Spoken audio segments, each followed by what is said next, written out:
പിതാവിൻ്റെയും പുത്രൻ്റെയും പരിശുദ്ധാത്മാവിൻ്റെ നാമത്തിൽ ആമേൻ. ഇന്നത്തെ ഒന്നാം വായനയിൽ ദൈവം നമ്മോട് വളരെ വാത്സല്യത്തോടെ സംസാരിക്കുന്നു. സിയോൻ പുത്രി, ആനന്ദഗാനം ആലപിക്കുക. ഇസ്രായേലെ, ആർപ്പ് വിളിക്കുക. ജെറുസലേം പുത്രി, പൂർണ്ണ ഹൃദയത്തോടെ സന്തോഷിച്ചുല്ലസിക്കുക. നിനക്കെതിരെയുള്ള വിധി കർത്താവ് പിൻവലിച്ചിരിക്കുന്നു. നിന്റെ ശത്രുക്കളെ അവിടുന്ന് ചിതറിച്ചിരിക്കുന്നു. ഇസ്രായേലിൻ്റെ രാജാവായ കർത്താവ് നിങ്ങളുടെ മധ്യയുണ്ട്. നിങ്ങൾ ഇനിമേൽ അനർത്ഥം ഭയപ്പെടേണ്ട.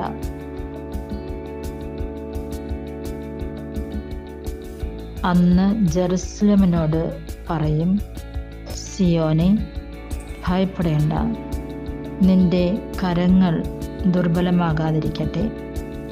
നിന്റെ ദൈവമായ കർത്താവ് വിജയം നൽകുന്ന യോദ്ധാവ് നിന്റെ മധ്യയുണ്ട്. നിന്നെക്കുറിച്ച് അവിടുന്ന് അതിയായി ആഹ്ലാദിക്കും. തൻ്റെ സ്നേഹത്തിൽ അവിടുന്ന് നിന്നെ പുനഃപ്രതിഷ്ഠിക്കും. ഉത്സവദിനത്തിലെന്ന പോലെ അവിടുന്ന് നിന്നെ കുറിച്ച് ആനന്ദഗീതം ആലപിക്കും. ഞാൻ നിന്നിൽ നിന്നും വിപത്തുകളെ ദൂരീകരിക്കും. നിനക്ക് നിന്ദനമേൽക്കേണ്ടി വരില്ല. പിതാവായ ദൈവത്തിന് നമ്മോടുള്ള വലിയ സ്നേഹത്തെപ്പറ്റി നമുക്ക് കാണാം. ഇത്രമാത്രം സ്നേഹിക്കുന്ന ദൈവത്തെ നമുക്കും ആത്മാർത്ഥമായി സ്നേഹിക്കാം. ഇന്നത്തെ രണ്ടാം വായനയിൽ വിശുദ്ധ പൗലോസ് ഫിലോമന്റെ മാതൃകയെപ്പറ്റി പറയുന്നു.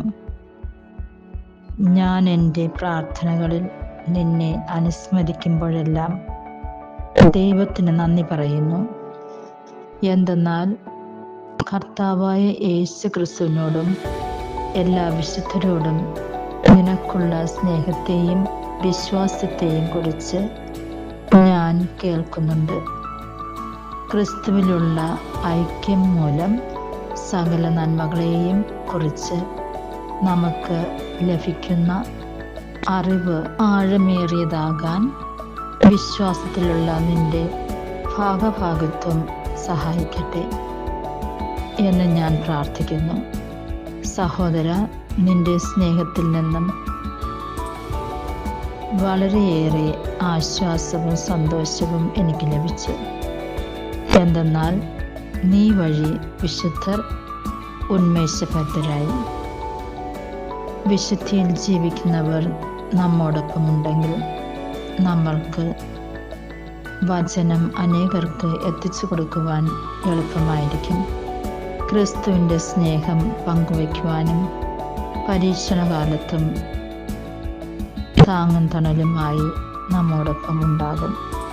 അങ്ങനെ അനേകം ആത്മാക്കളെ നമുക്ക് സ്വർഗത്തിനു വേണ്ടി ഒരുക്കാം.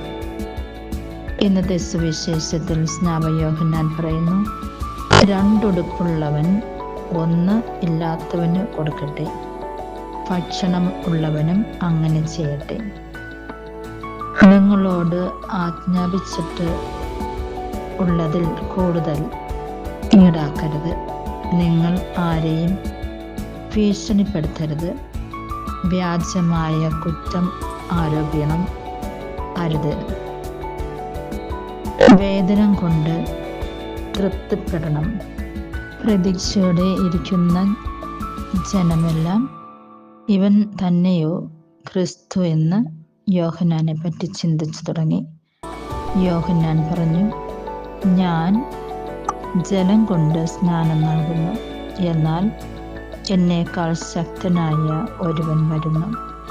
അവൻ്റെ ചെരുപ്പിൻ്റെ കെട്ടഴിക്കാൻ പോലും ഞാൻ യോഗ്യനല്ല. അവൻ പരിശുദ്ധാത്മാവിനാലും അഗ്നിയാലും നിങ്ങൾക്ക് സ്നാനം നൽകും.